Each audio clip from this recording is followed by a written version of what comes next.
weren't paying attention. The music didn't clue me up. Welcome.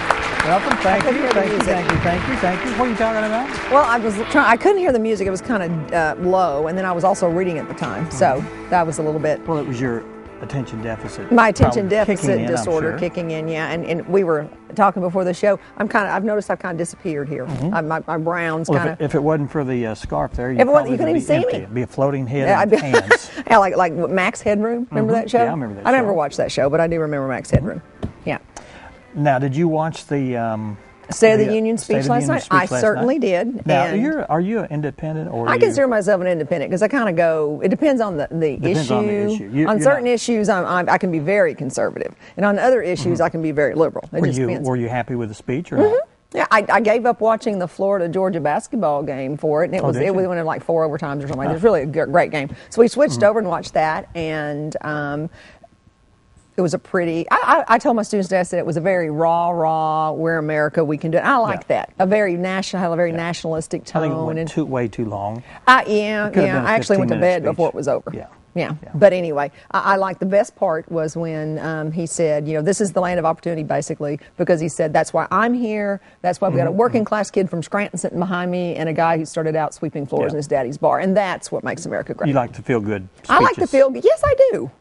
Yes, I do. Okay. And they're never going to say the State of the Union is yucky. They always say the State of the Union is sound, and then they go on to do whatever they do. So, regardless. Regardless, that's what it really happened. Yeah, but I didn't feel real well last night. I was kind of under the weather, so I went to bed early. But that was it. I'm fine now. Good. Yeah. You want to talk about who's going to be on the show today? We have a full house because we have a whole series of guests over there. We do. And they're very quiet we have a large studio audience today, and everybody seems to be... we want to be boisterous studio audience today. Do we really? We do. When we get ready to clap, they've been practicing their clapping. Clapping, and we have to have the hand signals, which means the two is to keep your mouth quiet. shut. Yeah, that's it. To be quiet. So you want me to start at the top then and just really get this thing rocking and rolling? I'll look at what you've got written up here. Yeah, I write pretty phonetically if you want to. You do. I don't need it because I actually know everybody on the show except for Den 7, which I will get to know. And we start out with Billy Major, someone everybody knows because she works for the 4-H, and Billy's been on here a bunch. She's talked about hiking trips and 4-H activities, and that's what she's going to do right now is come on and talk to us about the upcoming 4-H activities and nod Billy, various and sundry things. I'll get my glasses on and check. They've got a new canine program coming up and some things like that because everyone watches enough. I don't put my glasses on. And then somebody I'm tickled to death to see because I haven't seen him in about a year, and that's actually my pastor. I should admit that. But when I lived here in Mountain Home, and he's still my pastor because I'm still a member, technically. Brother Seig Johnson of the First United Methodist Church is here to talk about the pancake breakfast. And I used to get to see Brother Seig every Sunday morning.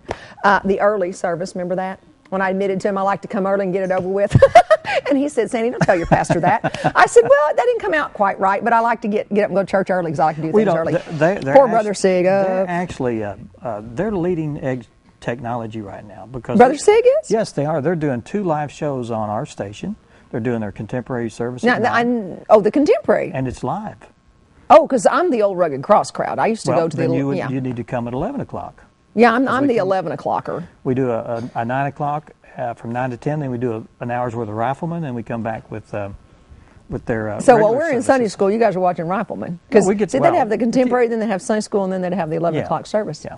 But yeah, I'm kind of the high church type. I like the formality and the reverence and all that. Well, I think as I always said, we'd have kneeling benches if I had my way.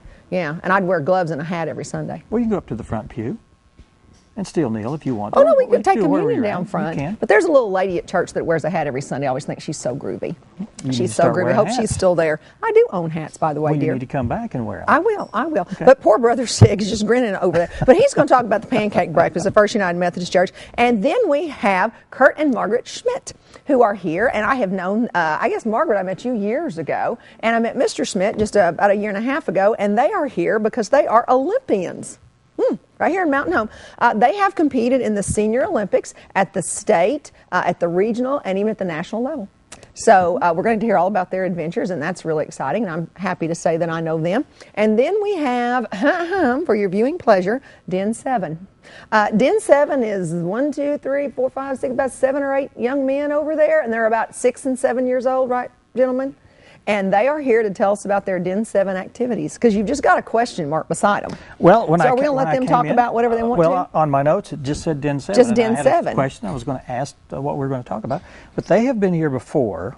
They assured me they would talk. Well, they will. I'm sure they will. Now, what age group is that? 7, 6 8? and 7. 6 and 7. Okay, yeah.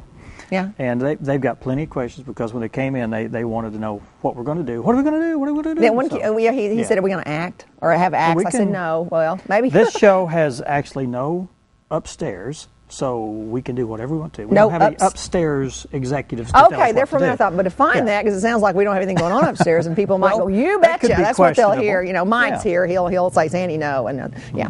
Mm-hmm. Yeah, but we're going to be talking with them. It's always fun to get kids together and to see what's in their brain. Yeah, and they're going last because no one wants to follow children. We had people complain about that. We don't be running after the kids. Yeah, they're all so cute.